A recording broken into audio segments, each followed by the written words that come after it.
Here go! Welcome again dito sa inyo pong reading. April 15 to 30 or kung kailan man dumating sa inyo tong reading ko. Basically, ito yung pagbasa sa remaining days ng April. Yan. Thank you so much. Bago ka man dito or matagal na sa pag-drop by para manood ng reading ko. Yan. Kamusta kayo dyan? Comment nyo na lang dyan kung makaka-relate kayo, taga saan kayo, kamusta kayo. Pa-leave na lang ng like, heart, or pa-share kung nag-resonate sa inyo. Kung bago kayo, don't forget to subscribe, follow sa aking page or channel. Bawat subscribe, follow nyo, malaking tulong po yan. At kung gusto nyo maka-avail ng exclusive perks sa akin, dumiretso kayo sa one and only official FB page ko, Purple Team Meta Verified. May check sa dulo. Kayo po mismo ang magsadya, mag-PM sa akin kung mag-i-inquire kayo. Remember and beware na maraming fake scammers na gumagaya sa page ko. Ang gagawin nila, mauuna silang mag-chat, mag-message, or mag-add friends sa inyo. Pag ganun, hindi ako yun. Okay? Thank you rin sa mga generous na nag-avail ng membership subscription, nagpapadala ng stars and super thanks. First keeper card mo, card 37, poverty, aray ko naman. Labas na labas tong poverty card na to, tagal ko na nga binalasa eh. Susunod card 23, courthouse. Third card, number 10, journey. Journey, tigas talaga, journey. Number 9, change. Uy. Parehong movement, parehong may vehicle dyan. Yung isa tren, yung isa kotse. Tingnan natin kung ano yung mga yan.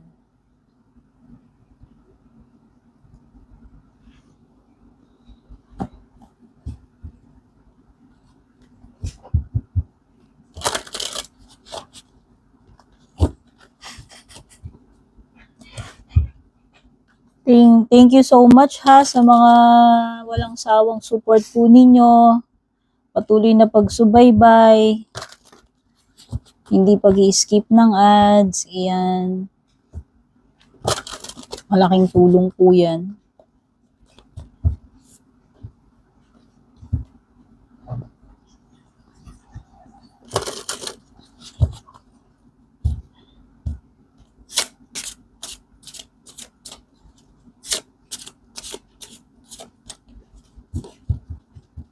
By the way, kung gusto nyo malaman kung saan ko binibili yung mga decks ko, either sa Fully Book or sa Amazon. Karamihan galing yung mga decks ko. And right now, I am using the Pastoral Tarot and Keeper. Ito yung Keeper Fortune Telling cards.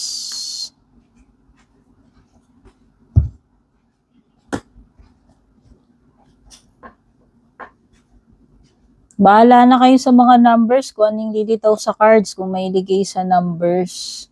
Pwede nyo tignan ng meaning yan, angel numbers, numerology, etc. Number associations. Meron ka ditong Devil card, 10 of Pentacles. Devil card reverse, 10 Pentacles upright, 4 Pentacles reverse, Knight, Swords reverse, 5 Cups reverse, Hangman reverse. Sa bottom ng deck, you have 4 of Wands upright. Mga numbers, 37, 23, 10, 9, number 15, number 10, number 4, number 5, number 12, and another 4. Dalawang 4. Yan, tignan nyo meaning yan. 4 is about foundation stability. 10 is about completion.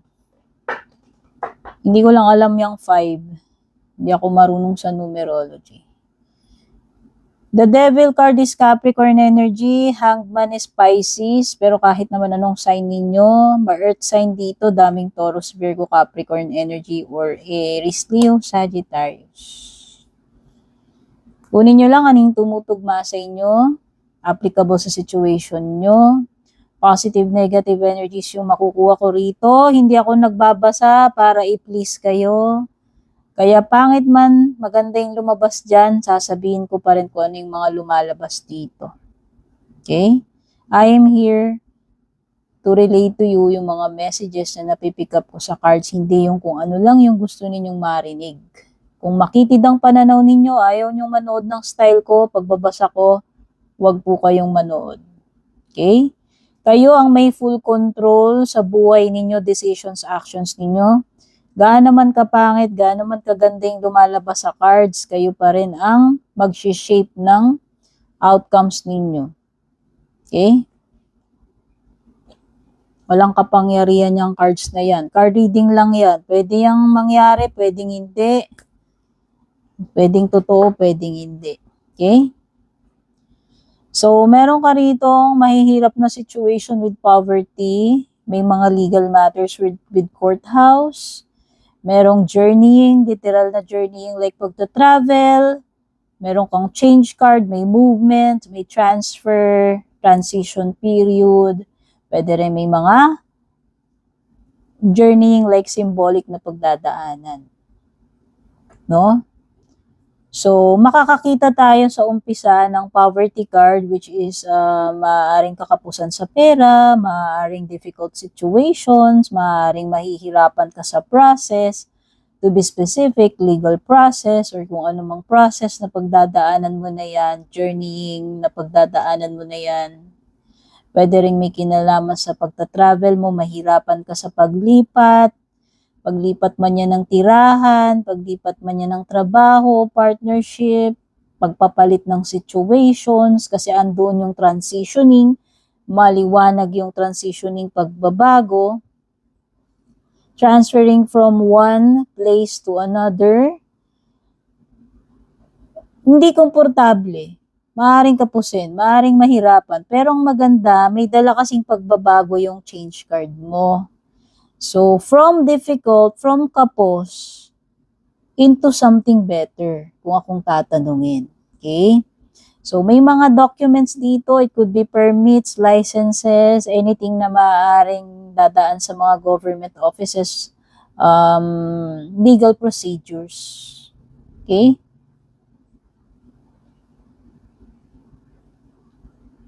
Ano pa?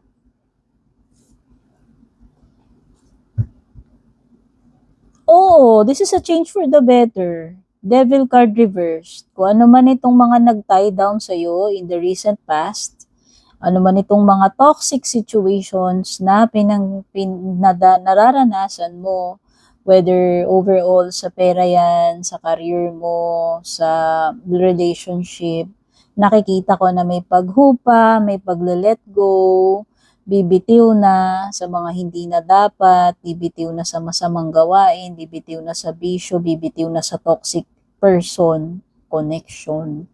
May pagle-let go, hindi mo nahahayaang mamanipulate ka, hindi mo nahahayaang makontrol kanyang mga tao na yan, situation, mga bagay na yan. Addiction man yan, obsession, matinding attachment, kawalan ng control sa sarili. So, ang nakikita ko dito is, mahihimasmasan ka na, gagawin mo na yung tama, iiwasan mo na yung mga unhealthy, mga mali, masasama, makakaalis ka na finally sa devil card situation. And with the Ten of Pentacles, this is card of stability. This is card na related sa future mo. It could be saving up for the future. It could be mga pamana. It could be pagpasok sa family. It could be preparing like mga ano yan, yung pag-iipon like insurances, savings, pagbibuild ng future, pagbibuild ng pwede ring investment, negosyo, pwede rin namang studies, education para sa anak mo, para sa sarili mo. Basta ito ipaglalaan sa future, pagbibuild ng stable foundation, pangmatagalan yan, kung pangmatagalan, whether ito ay relationship, career, something na pag-iinvestan mo, this is something na inilalaan mo para sa future mo, future ng family mo. This is something na stable, pangmatagalan. Kung timing yan, matagal na matagal.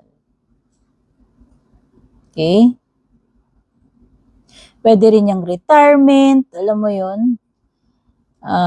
Retirement home, retirement funds, kabuhayan, na paghahandaan mo pag nag-retire ka, alam mo yun, yung mga preparation para sa mga ganung bagay.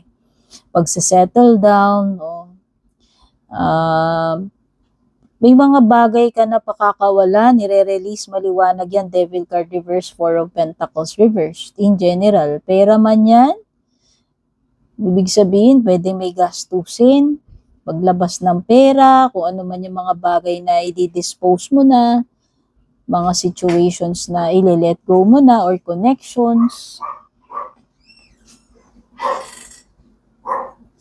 So, ano pa? Knight of Swords reversed. Hold your horses. Yun ang ibig sabihin ni Knight of Swords. Huwag ka muna basta magja-jump into something na hindi mo pinag-iisipan. Ito ay pagiging impulsive. So, yun yung advice sa'yo ni Knight of Swords reverse, no? Ito yung mga bagay na huwag mo munang ipilit, huwag mong madaliin. Huwag kang bara-bara. Take your time kasi nandiyan si Ten of Pentacles.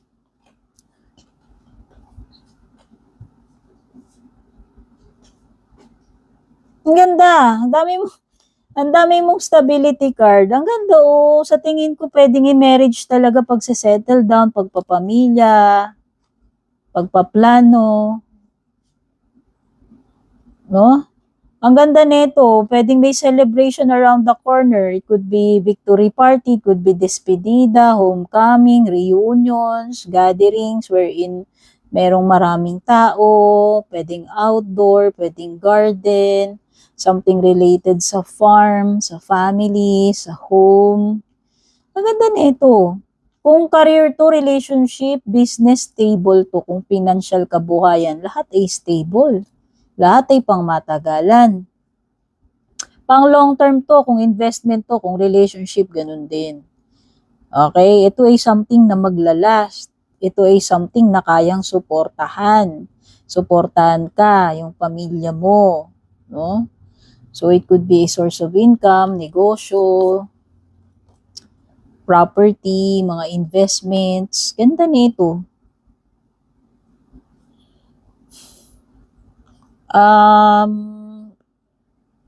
Career-wise, financial maganda, travel also, kasi nakikita ko nga may movement, merong pwedeng pag-iiba ng direction yan, pag-iiba ng surroundings, pwedeng paglipat ng tirahan, paglipat ng ibang lugar, ibang bansa, ibang company, ibang bahay, kasi merong energy ng bahay, home. Pagsisettle down. Ganda. Nakakakita rin ako ng recovery with the Five of Cups. Kaya kung ano man yung mga nawala sa'yo, nagkaroon man ng mahirap na situation, sabi ko nga maganda ang transitioning. Pagaan, pa-better, pa-improve, pa-stable. Okay? So, pakawalan mo na kung ano yung mga nawala dyan. Hindi mo na rin naman may babalik yan. No use in crying over spilled milk. Ayan, tignan mo. Literal, crying over spilled milk. So, i-let go mo na yun. Kasi hindi na talaga yun. Wala na yun. Tapos na yun. Hindi na yun babalik. Alam mo yun. Hindi na ma-recover. So, mag-focus ka dito sa present, ano yung pwede mong gawin, ano yung pwede mong i-improve, mag-focus ka dun sa mga bagong paparating sa'yo. Yun yung mga bagay na pwede mong gawan ng action. No? Yun yung mga pwede mong i-work on. Pero yung mga yan, yung mga bagay na hindi na talaga, wala na, let go mo na yan. Okay? Kasi maganda rin naman yung mga darating sa'yo eh. Kasi nakakakita akong stability, magagandang changes. No? So, ayan, no? Pakawalan mo na yan with the Hangman reversed. Baliwala lang naman eh, kung may stuck ka lang dyan, kung maghihintay ka sa wala, sa mga bagay na hindi mo na mababago, hindi na babalik. May mga sacrifices naman for sure, hindi naman nawawala yan with the Hangman, no? Mm-mm. May release eh. Lakas ng energy release. Hangman, reverse, Five of Cups, reverse, Four of Pentacles. Okay? So, i-release mo na yung mga toxic, yung mga hindi na dapat. Mag-focus ka sa mga bago na pwede mong trabahuhin. Okay? So, from mahirap, from kapos into magta-transition ka to something better. Hanggang maging maginhawa, hanggang maging stable. Yun yung energy na nakikita ko. Okay? Love life. Meron kang mask, butterfly, axe, heartbroken. Ayun na nga. Wala na talaga. Pag nakita mo yung axe na yan, it is something na puputulin na or pinutol na talaga. Breakup, separation, nandun na talaga yung full stop, stop the pattern. Kung meron mang dito mga bagay na kailangan nang i-end right now, this ends with you. Okay?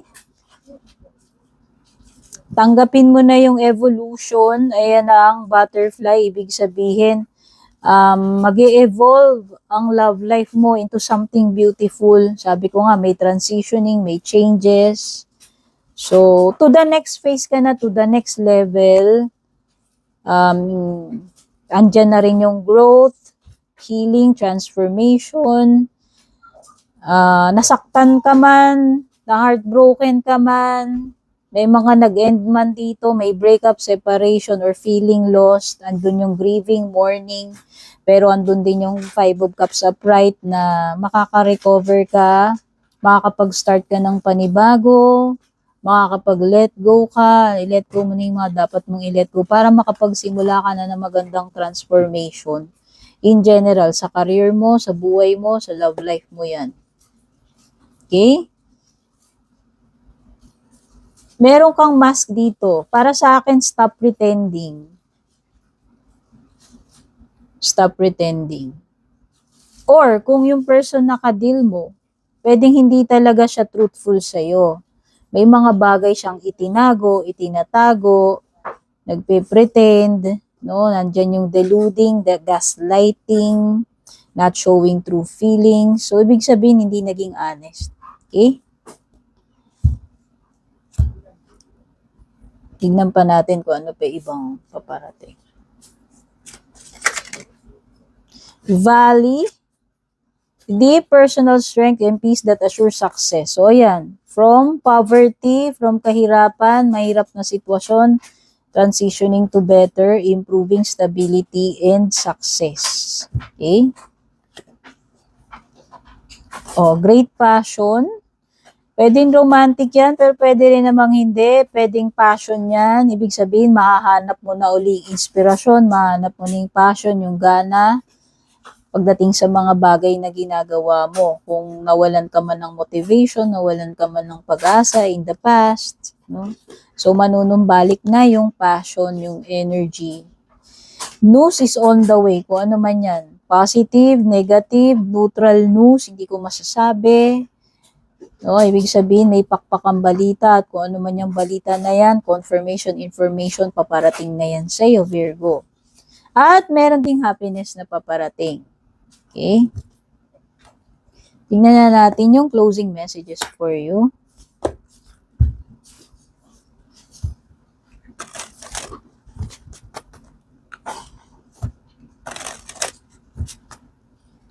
Ang first closing message is ask help from others kung kinakailangan mo. Huwag kang mahiya, huwag kang ma-pride, huwag kang mag-hesitate na humingi ng assistance, guidance, advice, tulong from others. Or mag-pray, divine guidance, divine assistance. Okay? Perfect timing. Pwede rin naman na makaka-receive ka kahit di ka nangihingi eh. Okay? O, meron ditong something about perfect timing. Baka ngayong month na ito na yon. Pero sabi kasi doon, parang wag ka ring maging impulsive, wag kang magmadali. Siguro, gamitin mo yung intuition mo or mag-pray ka, nabigyan ka ng sign kung kailan yung perfect timing. And meron talagang big happy changes. Ang dami ko nang sinabing ganun. Ayan. So, expect mo na itong mga magagandang pagbabago, transformation in general career, financial, love life mo. Godspeed, babush.